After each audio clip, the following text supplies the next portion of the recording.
చదువుకి పేదరికం అడ్డు కాకూడదు.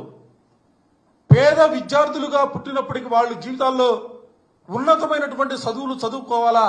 ఆ చదువులు చదువుకోవాలంటే ఒక్క రూపాయి కూడా ఫీజు కట్టకుండా వాళ్ళకు ఉచితంగా చదువు చెప్పే కార్యక్రమాన్ని ఈ రాష్ట్రంలో తీసుకురావాలనే ఆలోచనతోనే మహానుభావుడు రాజశేఖర రెడ్డి గారు ఫీజు రింబర్స్మెంట్ విధానాన్ని ఈ రాష్ట్రంలో ప్రవేశపెట్టినటువంటి పరిస్థితులు గుర్తు చేస్తా ఉన్నా. ఆయన ప్రవేశపెట్టినటువంటి ఫీజు రింబర్స్మెంట్ విధానం ద్వారానే ఈ రాష్ట్రంలో ఉన్నటువంటి అణగారిన కులాల్లో పుట్టినటువంటి విద్యార్థులు సైతం కూడా ఉన్నతమైనటువంటి చదువులు చదువుకొని దేశ విదేశాల్లో ఉన్నతమైనటువంటి ఉద్యోగాల్లో స్థిరపడినటువంటి పరిస్థితులు ఇవాళ ఈ రాష్ట్రంలో చూస్తున్న. దేశంలో ఎక్కడా చూడాలా ఫీజు రింబర్స్మెంట్ విధానం.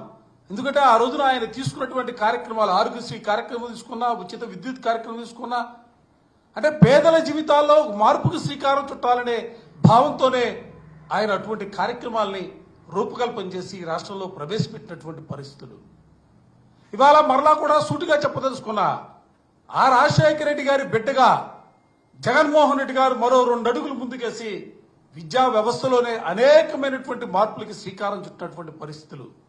అంటే కాలేజీ చదువులకు పరిమితమైనటువంటి ఫీజు రింబర్స్మెంట్ విధానం ఆ విధంగా కాదు. ఎల్కేజీ నుంచి కూడా వాళ్ళకు ఉచితంగా చదువు చెప్పాలా. ఆ చదువు చెప్పే ప్రక్రియలో కూడా పాఠశాలలన్నీ కూడా రూపుమార్పాలా. నాడు నేడుతో మొదలుపెట్టి ఇంగ్లీష్ విద్య తీసుకురావడం కానీ, సిబిఎస్ఈ సిలబస్ కానీ, లేకపోతే ట్యాబ్స్ ఇచ్చే కార్యక్రమం కానీ, అనేకమైనటువంటి వ్యవస్థలో మార్పులకి శ్రీకారం చుట్టి ఇవాళ దేశంలోనే ఆంధ్రప్రదేశ్ అంటే అక్షర క్రమంలో కాదు, విద్యా వ్యవస్థలో కూడా ముందుకు తీసుకువెళ్ళినటువంటి ఘనత జగన్మోహన్ రెడ్డి గారికి దక్కినటువంటి పరిస్థితులు. బహుశా చరిత్రలో ఎక్కడా కూడా విద్యా వ్యవస్థ సంబంధించి ఫీజు రింబర్స్మెంట్ విధానానికి సంబంధించి కానీ, లేదా విద్యార్థి వసతి దీవెనకు సంబంధించి కానీ సుమారు 18,000 కోట్ల రూపాయలని అదేదో ఖర్చు పెట్టినట్టుగా ప్రభుత్వం ఏ రోజు కూడా భావించలా.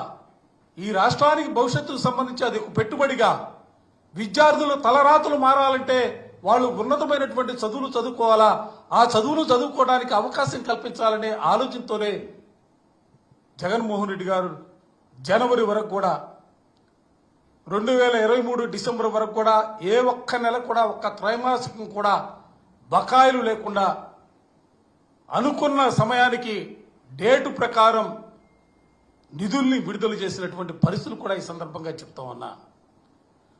2024 జనవరి నుంచి, ఎందుకంటే ఆ రోజున ప్రభుత్వం విడుదల చేయాలనే భావనతో ముందుకు వచ్చినప్పుడు కూడా రాష్ట్రంలో ఉన్నటువంటి పరిస్థితులు